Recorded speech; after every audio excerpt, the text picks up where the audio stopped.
to get vocals to sound great inside the box, what would you do? So let's talk about that. Before I do, I want to say that this question came from Ballard Price, who basically is saying he was watching that video I made on Reset the Preset, where it's basically me explaining how presets are going to put you in a bad position from the jump, because you need your ears to sort of figure out what's going on, and every voice is different. So when you figure out what that voice needs, or what areas could be helped or are hurting, you basically have to assess the situation in the mix. So there's a couple tips here that I'm going to give you, but he was basically saying that he doesn't like how he mixes vocals, so he needs some tips, all right? My first tip is do not mix in solo. It's ridiculously rare for me to mix in solo. Like, it's almost laughable how unfrequently I hit the solo button. Infrequently, that sounds better. I hardly ever hit the button. I like literally only hit it if thinking out loud here, for when I'm mixing drums and I'm trying to figure out where to set the gates. That's a point where I'll have to hit the solo button. And you know, if I have to like zoom in to figure out where a problem frequency is or something, I might do it in solo, but that's not usually something I do. You know, if I'm setting the de-esser, maybe I'll do it in solo, but like I hardly ever go to solo. Like less than 5% of the mix or something is in solo. Like I didn't do the math calculations, but you know what I'm saying? It's never in solo, because to me, the point is for everything to work together. So the entire mix, practically, I'm not soloing things, because why? You're never going to hear it in solo. The only time you're going to hear it in solo is if you're printing, you know, individual multi-tracks or stems or something, which the listener doesn't get. So because of that, you don't ever need to listen in solo. That when I started mixing, and I was literally doing everything in solo, I thought you have to make it sound good and then you put it together and it sounds good. That's the opposite of true. As soon as you realize that you just mix with everything on at all times, because that's how it's got to live anyway, your mixes will dramatically improve. So that's the first step. Second one, you're probably smashing them too much. And what I mean is, if you throw a lot of compression onto your vocal signal, it's gonna fold in on itself very, very quickly. Mark Daniel Nelson explained this extremely well one time when I heard him say, when you use compression out of the box, what it's basically doing is it's going to grip down on the entire band. The entire frequency band will get grip down in a pleasing way most of the time. That's the purpose of doing things on the way in. In other words, when you're tracking, when you add a little bit of compression, you could actually be a little more heavy-handed with it.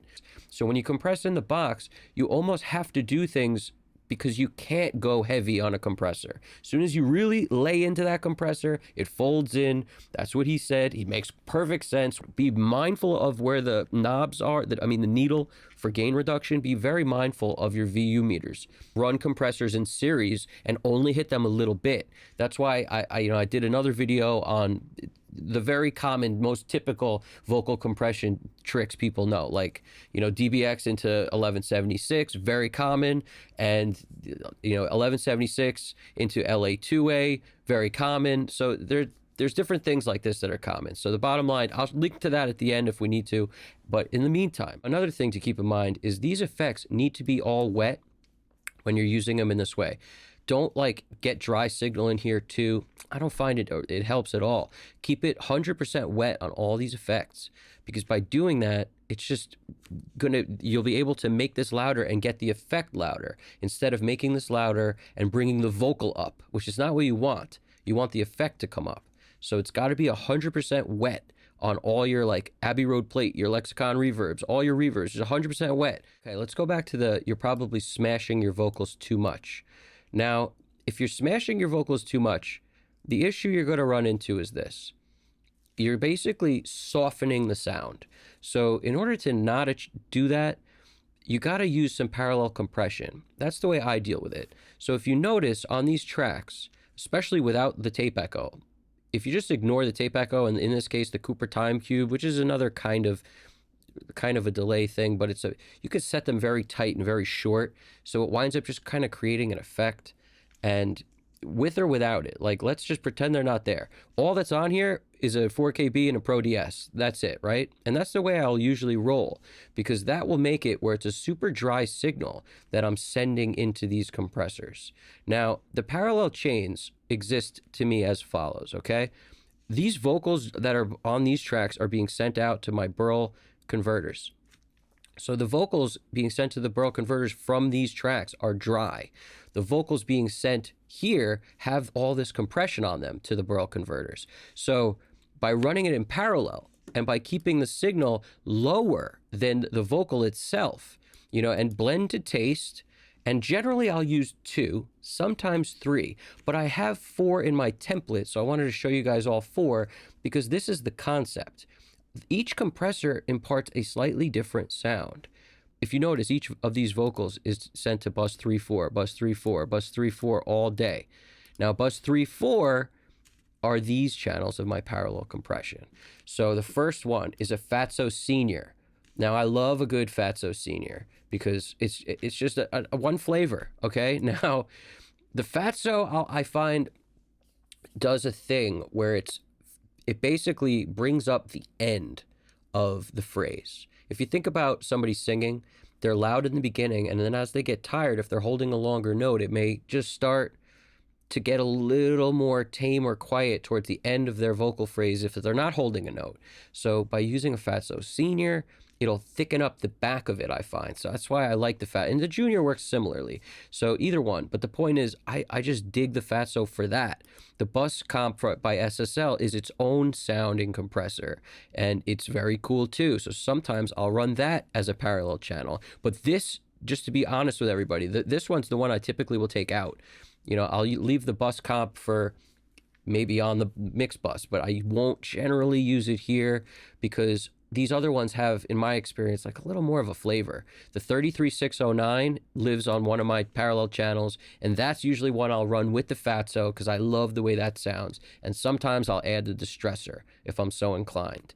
Okay, now I like to see these lights lighten up, because in parallel, you can get away with a little more compression. And as long as you're just blending it in subtly so that when it starts to you hear it too much, you just lower this fader.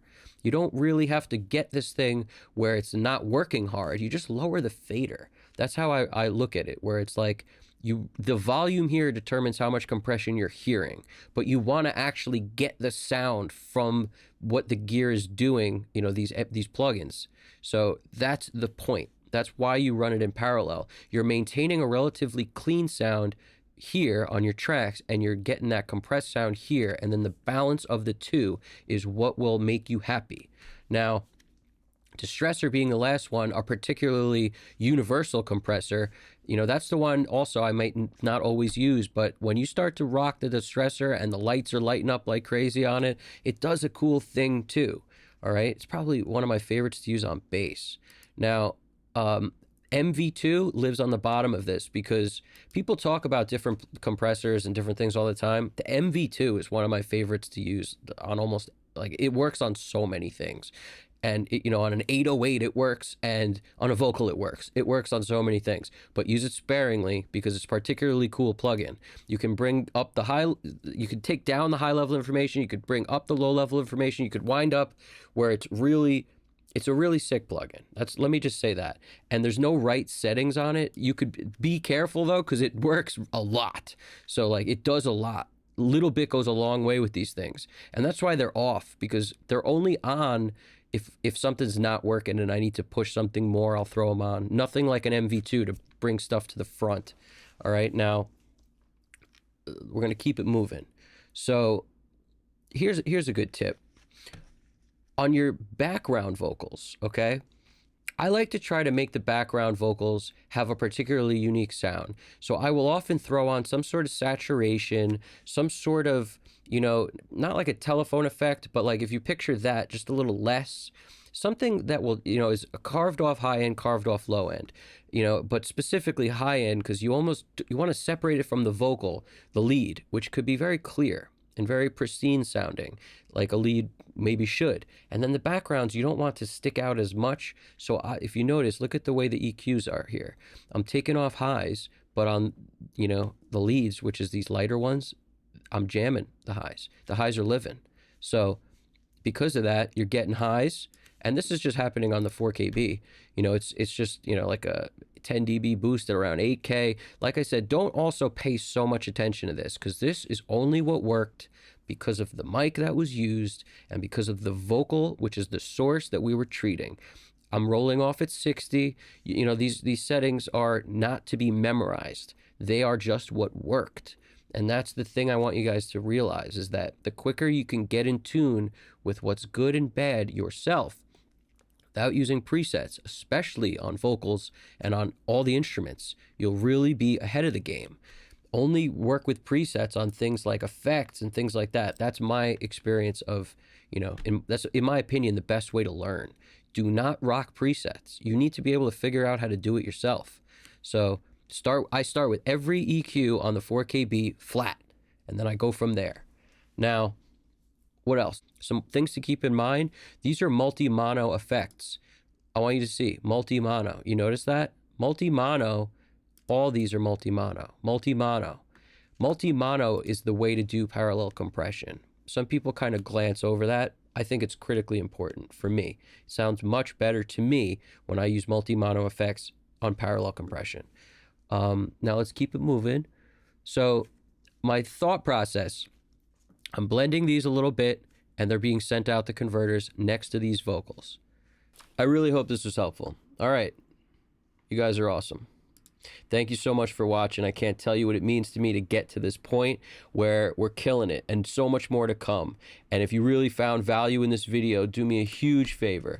Run a reverb down the like button. It would be awesome. And also run a second reverb panned over to the subscribe button if you haven't done so already. There's going to be so much more to come. And the more you do that, the more benefit I can bring with different, more high quality content. And I have to say, if you can drop a comment on anything that you guys do that I haven't mentioned, I'd love to hear it. And if there's stuff that I'm doing that you don't like, throw it in there. I don't have to agree with everything. If there's stuff I'm doing that you do like, throw it in there. Let's talk about it. Bottom line is, this could be a great place for people to get information on things like this, stuff they may not hear everywhere else, and definitely not in this fashion, because, you know, everyone who teaches is slightly different. So I really appreciate all the love. You guys got this. Piece of cake. I'm going to link to another video, and you guys take it easy, all right? Evan Jaffe, Custom Cut Studios.